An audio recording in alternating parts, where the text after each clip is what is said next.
अस्सलाम वालेकुम and welcome back to my YouTube channel बिनेस किचन। कैसे हैं आप लोग? उम्मीद करती हूँ सब ठीक ठाक होंगे। आज हम बनाने जा रहे हैं दो फ्लेवर में केक, चोको वनीला केक हम बनाने जा रहे हैं। तो इसके लिए हम सबसे पहले हमें चाहिए अंडे, मैदा, पिसी हुई चीनी, बेकिंग पाउडर, कोको पाउडर और वनीला एक्सट्रैक्ट। उस सबसे पहले मैंने एक मोल्ड लिया है, उसके अंदर मैंने उसको ग्रीस किया है और उसके अंदर मैंने बटर पेपर लगा दिया है। चारों तरफ से मैंने इस मोल्ड को ग्रीस कर लिया है। अब मेरे पास यहाँ पे 3 अंडे हैं, इनको मैंने एक बाउल में निकाल लिया है और इलेक्ट्रिक बीटर की मदद से अब मैं इसे अच्छी तरह बीट करूँगी।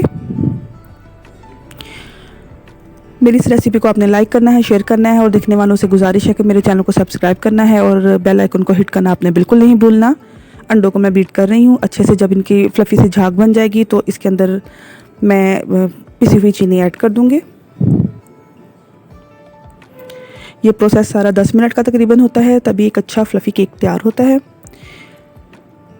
ये हमारे अंडों की फ्लफ़ी से झाग तैयार हो गई है। अब इसके अंदर मैं 2 हिस्सों में इस चीनी को बांट दूंगी और 2 हिस्सों में ही इसको मैं इसके अंदर ऐड करूंगी। मैं चीनी को अच्छी तरह बीट कर रही हूँ अंडों के साथ। हमें इसका टेक्सचर बिल्कुल क्रीमी चाहिए, जैसे कस्टर्ड का होता है। ये काफ़ी क्रीमी हो गया है, लेकिन इसमें बाकी की चीनी भी मैं ऐड कर दूंगी और इसको दोबारा से मैं बीट करना शुरू कर दूंगी।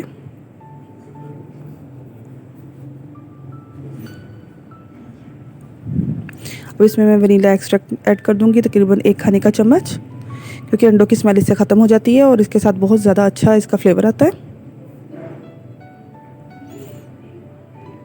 ये ऑप्शनल है, आप चाहें तो इसमें लेमन का छिलका भी इस्तेमाल कर सकते हैं, लेमन जूस इस्तेमाल कर सकते हैं अंडों की स्मेल ख़त्म करने के लिए। लेकिन इलायची का इस्तेमाल ना करें, इलायची की स्मेल ज़रा डिफरेंट हो जाती है, वो स्वीट्स में अच्छी लगती है, केक में इतनी अच्छी नहीं लगती।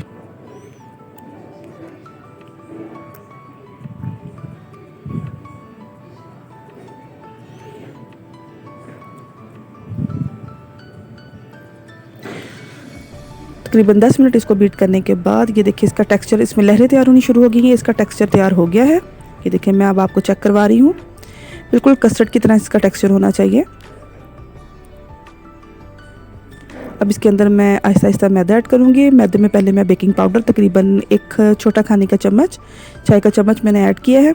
इसको मैंने मिक्स कर दिया है अच्छे से, ताकि ये पूरे केक में एक तरह का ही ये मिक्स हो जाए। अब इसके अंदर मैं थोड़ा थोड़ा करके मैदा डाल रही हूँ और मैदे को हमने एहतियात से इसमें फ़ोल्ड करना है। हमने इसको मिक्स नहीं करना, देखिए साइडों से घुमा के दरमियान से ऐसे उठाना है हमने, इसके अंदर लम्स रह जाती हैं। इसको बहुत ही एहतियात के साथ हमने फ़ोल्ड करना है, किनारों से घुमा के और दरमियान से उठा के। अब दोबारा मैं इसमें मैदा ऐड कर रही हूँ। उसी तरीके से मैं दोबारा इसको फ़ोल्ड कर रही हूँ।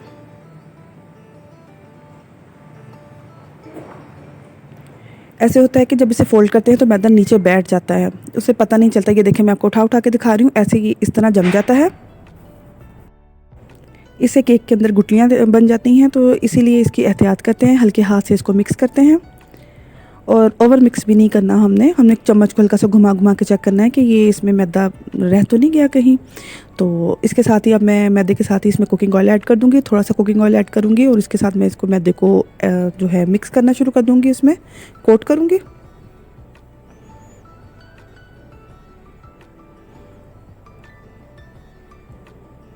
इसमें मैंने तकरीबन 3 से 4 खाने के चम्मच कुकिंग ऑयल का इस्तेमाल किया है। ऑप्शनल है, आप घी भी कर सकते हैं, बटर भी कर सकते हैं, लेकिन मैं कुकिंग ऑयल का इस्तेमाल कर रही हूँ। इससे केक बहुत लाइट और फ्लफ़ी बनता है। बाकी का कुकिंग ऑयल भी मैंने इसमें ऐड कर दिया है और अब इसको सारे को मैं अच्छे से मिक्स कर दूँगी। मिक्सचर हमारा बिल्कुल रेडी हो चुका है। अब मैं आपको इसकी थिकनेस भी चेक करवाऊँगी। ये देखिए जी, इसका बिल्कुल क्रीमी और फ्लफ़ी से इसकी टेक्स्चर है ये हमारा। अब एक छोटा बाउल लेंगे, उसमें थोड़ा सा हम टेक्सचर निकाल लेंगे, क्योंकि इसमें हमने अब कोको पाउडर ऐड करना है।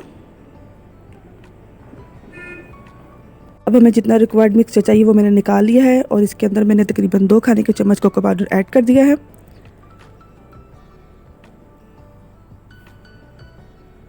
अब इसके अंदर मैं फिर तकरीबन 1 खाने का चम्मच कुकिंग ऑयल ऐड करूँगी।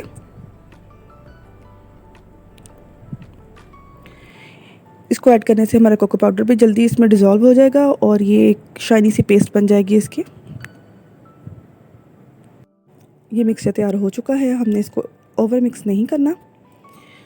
अब जो हमारा टिन मोल्ड था उसके अंदर मैंने ये बैटर डाल दिया है और एक स्पैचुला की मदद से मैं इसको अच्छे से ना लेवल करती रहूँगी। ये वनीला वाला सारा मैंने इसके अंदर मिक्सचर डाल दिया है और साथ साथ लेवल करती जा रही हूँ।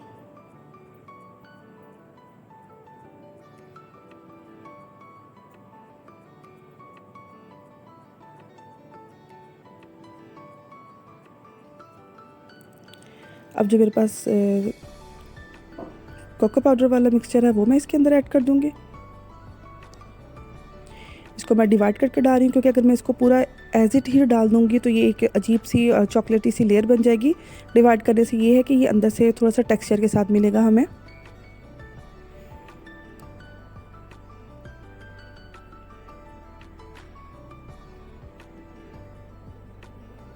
स्पैचुला के साथ मैं एक स्पून की भी मदद ले रही हूँ ताकि डॉट्स मुझे से आसानी से बन जाए।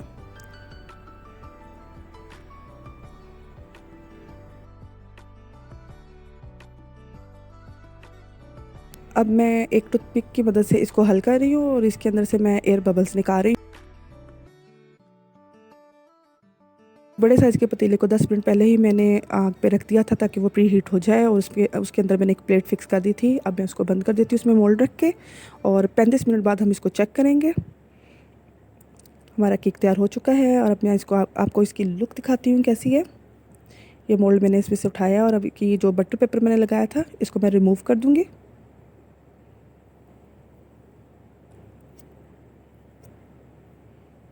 याद रहे कि गर्मा गर्म केक को आपने बिल्कुल भी नहीं छेड़ना, इससे केक बड़ी जल्दी टूट जाता है। थोड़ा सा स्टे देना है।